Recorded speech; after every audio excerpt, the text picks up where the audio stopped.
L'invité de la semaine avec Cédric Vernet sur Blues Café Radio. Bonjour à tous. L'un est suisse, l'autre est mauricien. Et comme seules les montagnes ne se rencontrent pas, ils décidèrent de former en 2013 le groupe The Two. Après 2 albums encensés par la critique musicale et plus de 600 concerts à travers le monde, le groupe revient avec un album audacieux, écrit en créole et intitulé Sadela.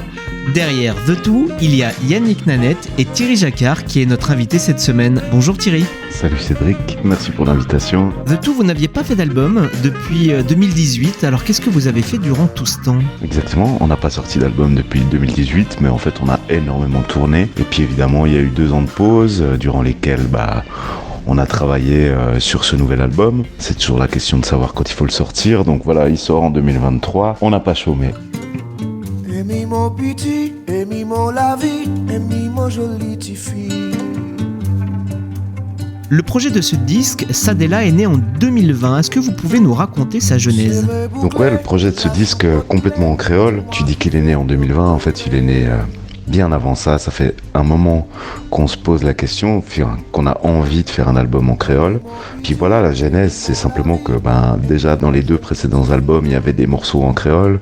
L'envie, elle était vraiment là de faire un album complètement en créole. Quand on a eu cette envie, on a dans notre entourage des gens qui nous ont dit qu'il fallait peut-être qu'on s'entoure d'une 3e paire d'oreilles, d'une 3e personne. Et voilà, on a contacté David Donatien pour faire cet album. Il a été emballé par le projet, il a adoré nos envies, il a adoré notre musique. Et du coup, voilà, on arrive avec un 3e album qui s'appelle Sadela, écrit complètement en créole mauricien, avec la patte de David Donatien sur les 10 titres qui composent cet album. Sadela, ça signifie les deux, et on sent que justement il y a une vraie recherche de fusion de vos approches musicales, de vos cultures respectives entre la Suisse et l'île Maurice avec ce disque. Est-ce que c'était l'objectif ? Alors oui, c'était l'objectif. Sadela, comme tu le dis, ça veut dire les deux. L'idée, c'était vraiment de rester ensemble dans cette aventure, c'est-à-dire respecter nos 2 cultures. L'idée d'écrire en créole, ça faisait un moment qu'on avait cette idée. Yannick est arrivé avec des textes et l'idée, c'était de faire un petit pas de côté dans l'univers créole, donc du Sega, du Maloya, qui sont finalement les blues de l'île Maurice, de la Réunion, de l'océan Indien. Que moi, je garde un peu cette trace blues avec les slide guitares et qu'on ait vraiment ces 2 univers qui se rencontrent. Donc ça a été un long processus de vraiment trouver le juste milieu, de trouver la patte qui fonctionne. Mais voilà, l'idée c'était vraiment d'en faire rencontrer tous ces univers dans une musique cohérente. Et puis on a aussi réussi à faire ça grâce à David Donatien qui nous a vraiment guidés dans cette recherche esthétique. Le disque comprend 2 titres que vos fans connaissent bien, Mamanette et Roseda. Alors pourquoi avoir voulu les revisiter sur cet album ? Exactement, Mamanette et Roseda, c'est des morceaux en créole qui étaient déjà sortis sur nos précédents albums. L'idée de les revisiter, c'était justement de se dire qu'on n'avait pas été au bout de la démarche avec ces 2 morceaux, qu'on n'avait pas creusé complètement ces 2 univers, et que là, vu qu'on partait vraiment dans cette recherche esthétique, on s'est dit ce serait intéressant de reprendre ces 2 morceaux, de les mettre aussi dans l'album, parce que finalement ces 2 morceaux sont encore en gestation. C'est pas mal aussi Eric Bibb qui nous a inspiré ça. Il y a des morceaux qui figurent sur plusieurs albums, et une fois on l'avait rencontré, il nous avait expliqué que les morceaux en fait ils n'avaient jamais de finalité, que pour lui c'était normal que les mêmes morceaux figurent sur plusieurs albums, parce qu'il vivait et qu'il prenait une autre dimension à chaque fois qu'il les rejouait et qu'il les repensait. On a eu vraiment cette même décision de se dire mais en fait ces morceaux on les avait composés il y a un moment, et puis là ça avait vraiment du sens de les remettre au goût du jour dans cet album.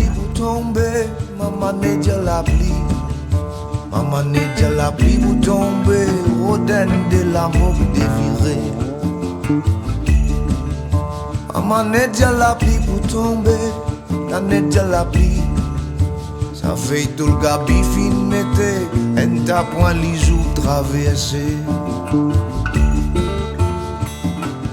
La pochette de ce disque est très belle, mais elle dégage une certaine mélancolie. Est-ce que c'est à l'image des paroles du disque ? Alors oui, effectivement, la pochette, je crois qu'on nous connaît plus sous un univers très souriant. Finalement, c'est nous, on est très souriant. Et puis pour cette pochette, on voulait amener quelque chose d'un peu différent. L'idée, c'est, oui, les textes sont très introspectifs, très intimes, et on voulait montrer justement une certaine nostalgie, une certaine intériorité à travers la photo de la pochette. Puis ce qui est drôle pour la petite histoire, c'est que on va utiliser la même photo pour notre tournée, mais une où on se marre, qui ressemble plus à ce que les gens connaissent de nous. Donc il y a vraiment cette photo de la pochette qui est un peu plus justement mélancolique, comme tu dis, et la même photo prise juste après où on explose de rire, qui sera pour la tournée. Ça montre vraiment les deux côtés de notre musique, j'ai l'impression. Les paroles justement, parlons-en, ce n'est pas la première fois que vous écrivez en créole, mais la particularité de ce disque, c'est que tous les titres sont écrits dans cette langue. Alors pourquoi ce choix, et est-ce que c'était une envie pour Yannick de renouer avec sa culture ? C'était pas forcément renouer avec la culture de Yannick, je crois que c'était vraiment approfondir notre esthétique musicale.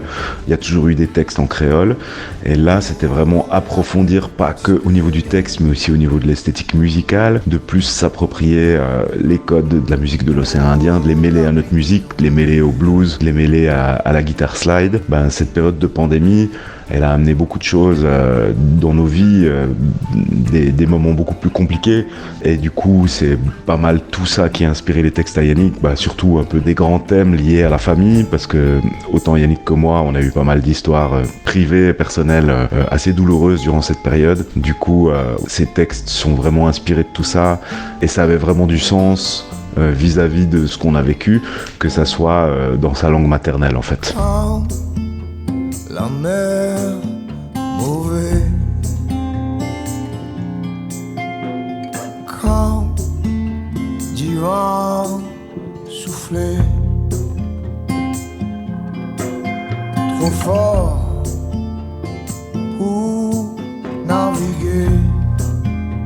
C'est un vrai travail de création que vous avez conduit avec ce projet. Je n'ose pas parler d'album concept, mais on s'en approche un peu. Les paroles font écho au poète Édouard Glissant. Alors n'ayant pas pris créole deuxième langue au lycée, est-ce que vous pouvez nous dire ce qu'elles évoquent ? Alors effectivement, je crois pas que c'est un album concept, parce que cette langue fait complètement partie de notre duo, mais comme tu le dis, oui, on s'est pas mal inspiré des poèmes d'Édouard Glissant qui parlent de créolité, d'un tout-monde.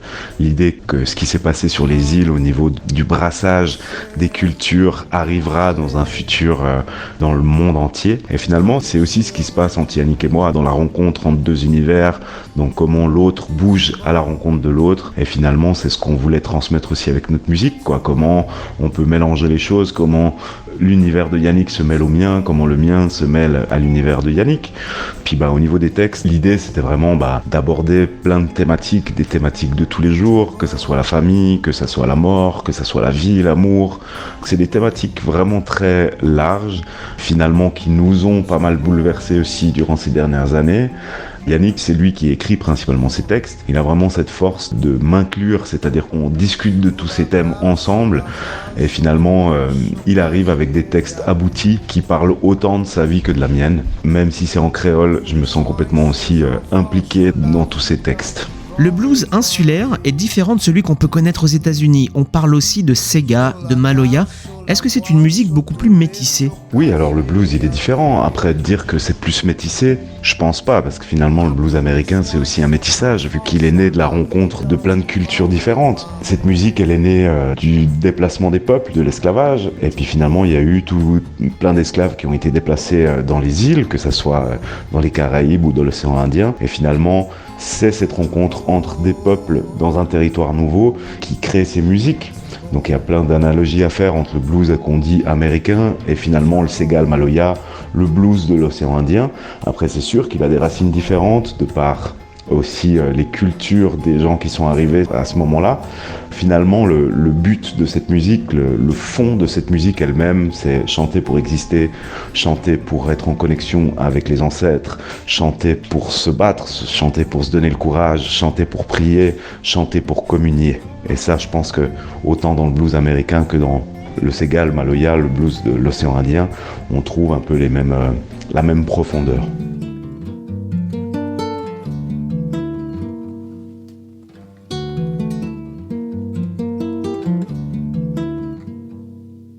Loin ici, mon père pense mon pays, sous couleur, sur l'odeur, sur la vie.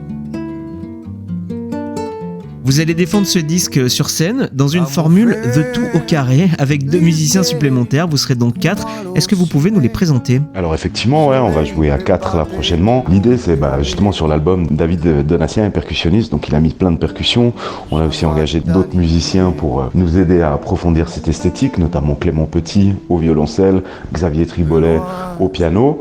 Ces différents musiciens sont venus défendre cet album pour le vernissage qui a eu lieu au théâtre de Beausobre à Morges en Suisse. Et puis c'est vrai que pour la tournée, comme c'est des musiciens qui jouent dans le monde entier avec des personnalités super connues, ils pouvaient pas tourner sur toutes les dates avec nous.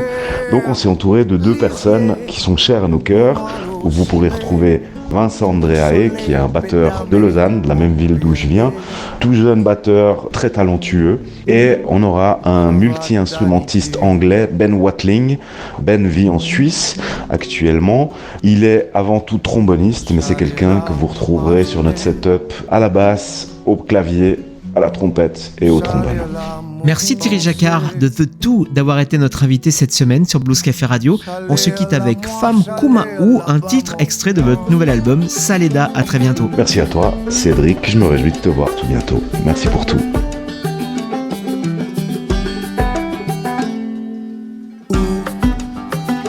Femme Kumaou, la pena de Kumaou.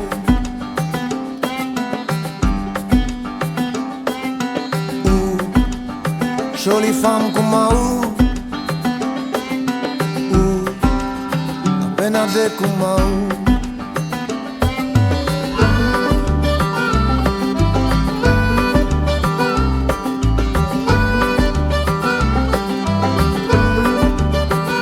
La manière où riait, la manière où causer, ce petit regard où pose le au moi, la molécule chavirée. La manière où riait, la manière où causer, ce petit jeu doux faire hors moi, mon appli connaît qui chante moi. Ah ben où, femme Kumaou, la pena de Kumaou. Femme Kumaou, de Kumaou.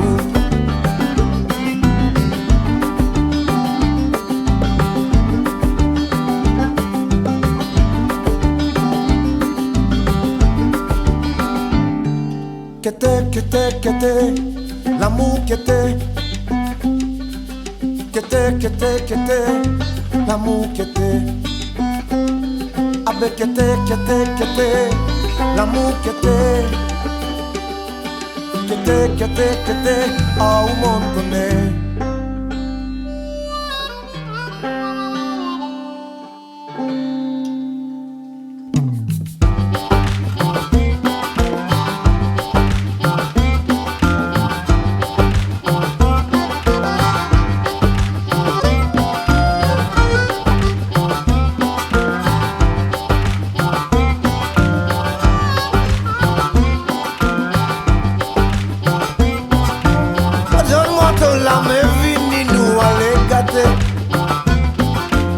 Donne-moi ton la main, vini nous danser.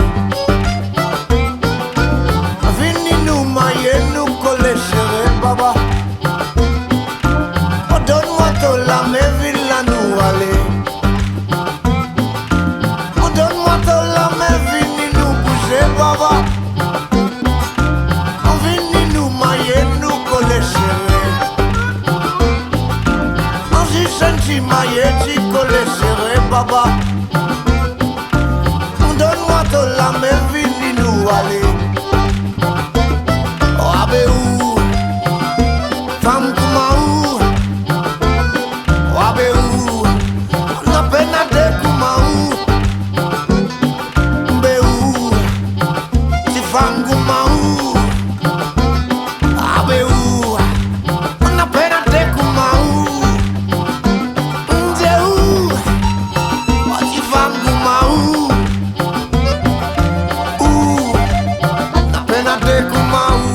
groupe The Two nous accompagne cette semaine sur Blues Café Radio en partenariat avec Blues Magazine. Pour réécouter l'ensemble de nos podcasts, rendez-vous sur Deezer, Spotify ou bluescaferadio.com.